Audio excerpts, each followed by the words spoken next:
Today I'll be presenting the Spring Mass Lab. As an introduction, in the first part of this lab I used Tracker to analyze the change in position of a mass swinging in an arc while oscillating on a spring. I then created a computer simulation of the mass spring system and compared the Tracker dataset to the computer model dataset. My results were the models yielded very similar results, but the real model experienced a change in energy due to dissipation, while the computer model experienced no change in energy. For the physics concepts in the experiment, the updated position formula, Newton's second law or updated velocity formula, energy principle, and equations for the translational kinetic energy, gravitational potential energy, and spring potential energy were used. The updated position formula and Newton's second law allow us to predict the change in velocity and position of the mass in the computer model by small delta t. The energy principle and various energy equations aid in calculating change in energy and net force for the computer model. If the energy principle is obeyed, the sum of the translational kinetic energy, gravitational potential energy, and spring potential energy will be equal to 0, as we chose the system in the experiment to be the spring, mass, and the Earth, and the surroundings to be nothing.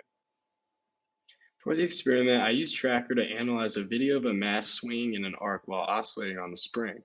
I set the calibration distance and coordinate axis as shown in the picture to the left. My results for the x and y positions versus time are shown below. The mass moves in a wave-like pattern in both the x and y directions. The initial position of the mass is negative 0.0960, negative 0.6420 meters. The initial velocity of the mass is 0, because we start at rest. The system of the experiment is the spring, the mass, and the Earth, and the surroundings is nothing. From the Tracker experiment, I found the average oscillation time for the y position versus time graph by measuring the time between the peaks of the position arcs. I calculated this time to be 1.519 seconds. This oscillation time can be used to find a spring constant of 6.878 newtons per meter by plugging it into the equation on the left.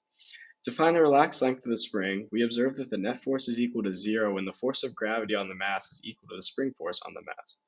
We can plug in our known values into the equation to isolate L0 and solve for it using our initial length of 0.700 meters, the mass, gravity constant, and the value of the spring constant we calculated. For the first part of the coding for the computer model, I first added the mass of the mass into the code and set the delta t equal to 1 over 210 seconds. I then added the mass's initial position and velocity into the code and defined the gravity constant. Finally, I inputted my values for the spring constant and relaxed length of the spring into the code. The L vector can be found by subtracting the spring position from the mass's position. We can then find a unit vector L hat in the direction of L by dividing L by its magnitude. Finally, we can find the value of S by subtracting the relaxed length of the spring from the magnitude of L. For the second part of the coding for the computer model, I defined translational kinetic energy, gravitational potential energy, and spring potential energy using the equations in the previous slides. The total energy is the sum of these three energy values. I then calculated gravitational force close to the Earth using the vector 0, negative mass times g, 0, and calculated the force of the spring using the spring constant, value of S, and the L hat unit vector. Net force on the mass is calculated by adding the force of gravity to the spring force. I then used the net force in the updated velocity formula to find the final velocity of the mass after small delta t. This final velocity can be inputted into the updated position formula because the force is not constant to calculate the new position of the mass. The new position of the mass can be used to recalculate the new L, L hat, and S. Using these new values, we can determine energy changes by calculating the new translational kinetic energy, gravitational potential energy, and spring potential energies, and subtracting the original values from the new ones.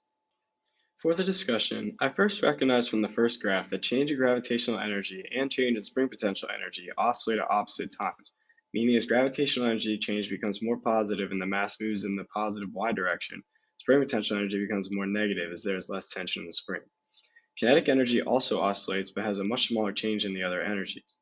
For the x position and y position versus time graphs, I noticed that the results for the model and experimental data were very similar, but in the x position versus time, the graph for the experiment has larger magnitude curves than the model, and in the y position versus time, the graph for the model has wider curves than the experiment. Some possible error in this experiment is due to rounding the value of the gravitational constant when calculating, tracking and Tracker poorly, rounding relaxed length of spring and oscillation time, and not accounting for other energy changes in computational model.